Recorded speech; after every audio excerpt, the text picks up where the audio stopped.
शुक्लांबरधरं विष्णुं शशिवर्णं चतुर्भुजं प्रसन्नवदनं ध्यायेत् सर्वविघ्नोपशान्तये अगजाननपद्मार्कं गजाननमहार्निशम् अनेकदन्तं भक्तानाम् एकदन्तम् उपास्महे।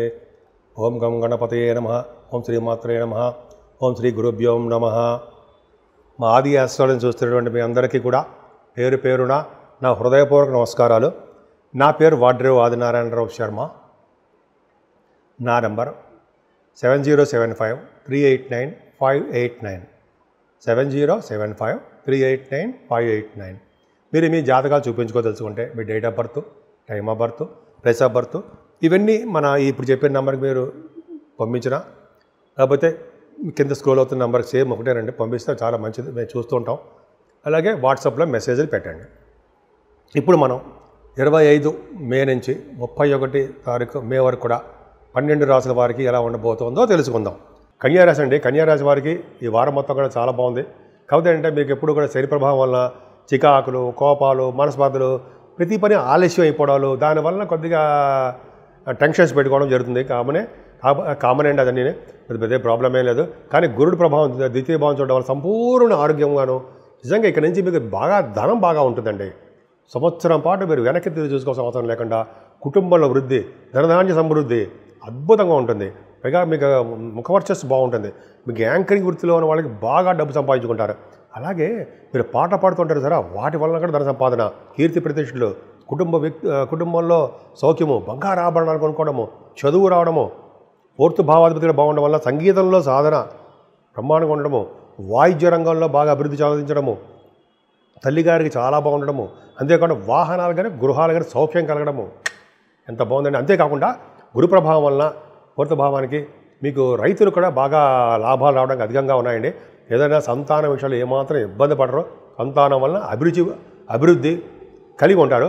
ఏదైనా ఆరోగ్యంలో రాహు మిమ్మల్ని కాపాడుతాడండి.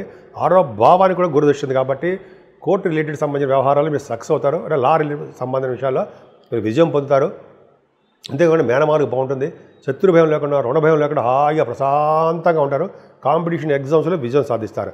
ఏదైనా సప్తమ స్థానంలో శని సుక్కులు తప్పండి, ఎప్పుడు ఉండకూడదు. అంటే చెడు ఆలోచనలు, చెడు స్వభావం, చెడు కోరికలు అందరికీ కాదండి, కొంతమందికి ఉండడానికి అవకాశాలు ఉన్నాయి. అందుకే ఇప్పుడు ఇవన్నీ కూడా తెలుసుకోవడం కోసం చెప్తాం కదా. జాతకాలన్నీ మీకు తెలియందే ఉంది. నాలెడ్జబుల్ కోసం, నాలెడ్జ్ ఇంప్రూవ్ చేసుకోవడం కోసం, తెలుసుకోవడం కోసం. సరే అండి, సప్తమ స్థానంలో శని కూడా దోషకారకుడు అవుతాడు. భార్యాభర్తల విషయంలో కొద్దిగా ఆలస్యం అవ్వడము, దూరం అవ్వడము, లేకపోతే అక్కడ సంబంధాలు రాలేకపోవడము, ఆగిపోతూ ఉండడం జరుగుతాయి. ఏదేమైనా రవి బుద్ధులు భాగ్యస్థానంలో ఉన్నారో వాళ్ళొక్కడు చాలండి ఫారిన్ కంట్రీస్ వెళ్ళడానికి. ఎందుకు ఫారిన్ కంట్రీస్ అంటే 12th హౌస్లో రవి కూడా మీ భాగ్యాలు ఉన్నాడండి. భాగ్యాధిపతి బాగుండడం వల్ల విదేశ పర్యటన చేస్తారు, విదేశాలు వెళ్తారు, చదువు రీత్యా వెళ్తారు. ఈ ఆస్ట్రాలజీ, మీరు ఆస్ట్రాలజర్స్ కదా, బ్రహ్మాండంగా సక్సెస్ అవుతారండి. వాక్ శుద్ధి పెరుగుతుంది. విదేశాలు వెళ్ళడానికి అవకాశాలు ఎక్కువ. ఫైనాన్స్ అండ్ అకౌంట్స్ డిపార్ట్మెంట్లో ఉన్న వాళ్ళకి ఫైనాన్స్ ఆడిటర్స్గా గాను, గవర్నమెంట్ ఆడిటర్స్ గాను బాగా ఉంటారు. మీరు సిఏ, ఐసీడబ్ల్యూ అంటే సరే ఆ కోర్సులు మీరు బాగా ఉన్నతంగా రాణిస్తారు. ముఖ్యంగా డాక్టర్స్ వృత్తిలో ఉన్న వాళ్ళకి, అలాగే అడ్వకేట్స్ కూడా రవి బుధుల కాంబినేషన్ బాగుండాలండి. చాలా చాలా అద్భుతంగా ఉంది, బ్రహ్మాండంగా ఉంది భాగ్యస్థానం. అందుకని తీర్థయాత్ర కూడా చేయబోతున్నారు. గురుడు ఈయనొక్కడు చాలండి. సప్తమాధిపతి దశమంలో అంటే ఫారిన్. ఎన్ని కాంబినేషన్స్ అండి గురుడు చంద్రుల కాంబినేషను. పైగా గజకేసర యోగం. వేదశాస్త్ర పండితులకి, ఆగమశాస్త్ర కోవిదులకి వాళ్ళకి మంచి మంచి రోజులండి. వాడు ఏది చెప్తే వాళ్ళకి అదృష్టం, వాక్శుద్ధి ఎక్కువ ఉంది, అదృష్టం తోడుగా ఉంటుంది. అందరూ భయపడాల్సిన అవసరం లేదండి. చక్కగా ధన సంపాదన, కుటుంబంలో అభివృద్ధికరంగా ఉంటారు. పైగా లాయర్స్కి, లాయర్స్ అంటే అడ్వకేట్స్ అండి. దశమస్థానం చాలా చాలా బాగుంది. వాళ్ళ వాగ్ధాటి, వాళ్ళ వాదనలో గెలిచి తీరుతారంటే అంత అద్భుతంగా ఉంటుంది వాళ్ళకి. నేను ఎవరిని కూడా విమర్శించడం, మంచి బ్రహ్మాండంగా ఉంటుందని చెప్తున్నానండి. అంతేకాకుండా ఫైనాన్స్ రంగంలో ఉన్న వాళ్ళకి, అలాగే ఎడ్యుకేషన్ సంస్థలో ఉన్న వాళ్ళకి, అలాగే మీరు చేస్తున్నటువంటి ఏ చిన్న అంటారు ఉద్యోగం కానీ సంప్రాప్తిస్తే బ్రహ్మాండంగా ఉంటారు. బ్యాంకింగ్ కూడా బాగా సక్సెస్ అవుతారు. అలాగే సాఫ్ట్వేర్ రంగ ఉద్యోగస్తులకు ఏ ఉద్యోగంలో ఉన్నా బ్రహ్మాండంగా సక్సెస్ అవుతారండి. 29-30 తారీఖులో మీకు ప్రమోషన్సో, లేకపోతే ఉన్నతమైన పదవిలో అది ఉద్యోగం రావడమో ఇవన్నీ జరగబోతున్నాయి. 30-31 తారీఖుల్లో మీకు ఆభరణాలు, గృహాలు, భూములో, వాహనాలు మీరు కొనుక్కుంటారు అవకాశం ఉంది. అంటే 12th హౌస్లో కేతు మంచివాడు కాదండి. అంటే మీకు బాగా ధన ఖర్చు చేయడానికి అవకాశం ఉంటుంది. అలాగే పుణ్యక్షేత్ర దర్శనాలు, టెంపుల్స్కి వెళ్ళడము ఇవన్నీ జరగబోతున్నాయండి. ఏదేమైనా కాలసర్ప దోషంలో ప్లానెట్స్ అన్నీ ఉన్నాయి కాబట్టి, కుజుడు కూడా నీచస్థితిలో ఉన్నాడు కాబట్టి, ముగ్గురు అంటే సర్పాలకు సంబంధించిన వ్యవహారాల్లో మీరు ఉన్నారు. మీరంటే అన్ని గ్రహాలు ఉన్నాయి, కానీ ఏది కూడా మనం స్పీడ్గా వెళ్ళలేకపోతుంటాం. కాబట్టి రాహుకేతులకి మీకు వీలుంటే పూజ చేయించుకోండి. శ్రీకాళహస్తిలో అమ్మవారు పూజ చేయించుకోండి. సుబ్రహ్మణ్య స్వామి ఆరాధన చేసుకోండి. మీకు బాగా వీలుంటే ఇంకా మోపిదేవిలో సుబ్రహ్మణ్య స్వామి ప్రతిష్ఠ అంటారు కదా, బ్రహ్మాండం చేసుకోవచ్చు. అలా ఎవరి వీలుని బట్టి వాళ్ళు చేసుకోవడం వల్ల, పూజలు చేసుకోవడం వల్ల అభివృద్ధికరంగా ఉంటుంది.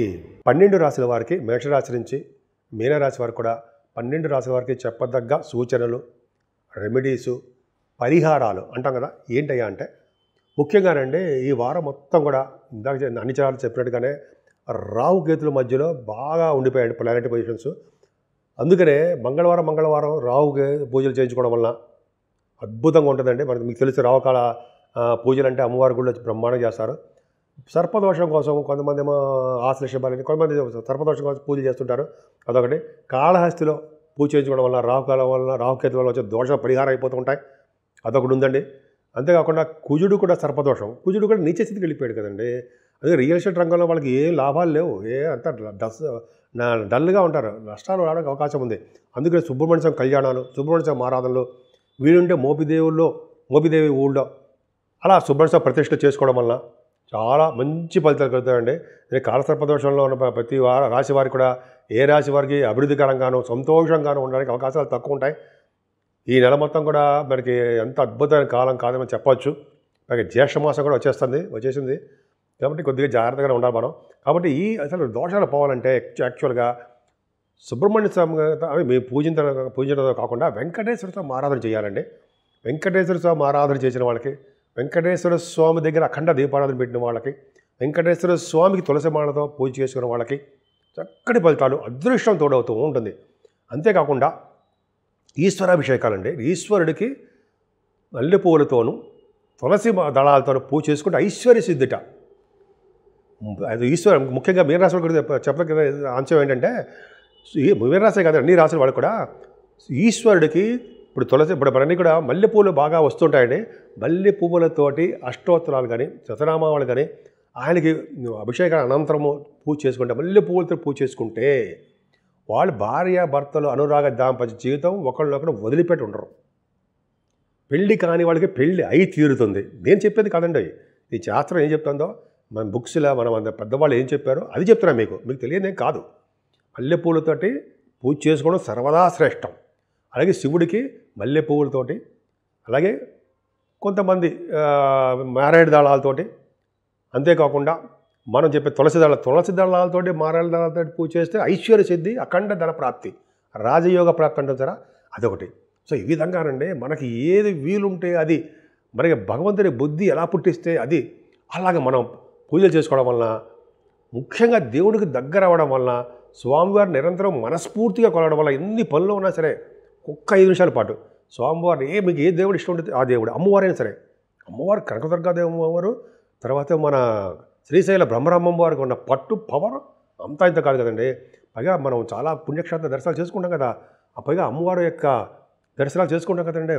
అలా చేసుకోవడం వల్ల శక్తిపీఠాలు అంటారు, అమ్మవారి శక్తిపీఠాలు, అలా దర్శనాలు చేసుకోవడం వల్ల ముఖ్యంగా అమ్మవారి యొక్క కృపా కటాక్షాలు ఉంటే ఈ గ్రహాల వల్ల దోషాలు ఏమైనా ఉంటాయంటారా? ఏమి ఉండవు. అన్ని రంగాల్లో మనం ముందంజలో ఉండము. భార్యాభర్తలు, పిల్లలు, మనంతా సుఖ సౌఖ్యాలతోటి ఎప్పుడూ ఆనందంతో, ఐశ్వర్య ప్రాప్తితో పాటు తృప్తిగా అన్ని రంగాల్లో ముందంజలో ఉండేట్టుగాను మీరు ఉంటారని, ఎప్పుడు తృప్తిగా, ఎప్పుడు ఆహ్లాదకరంగా, సంతోషంగా నవ్వుతూ ఉండాలని మనస్ఫూర్తిగా కోరుకుంటున్నాను.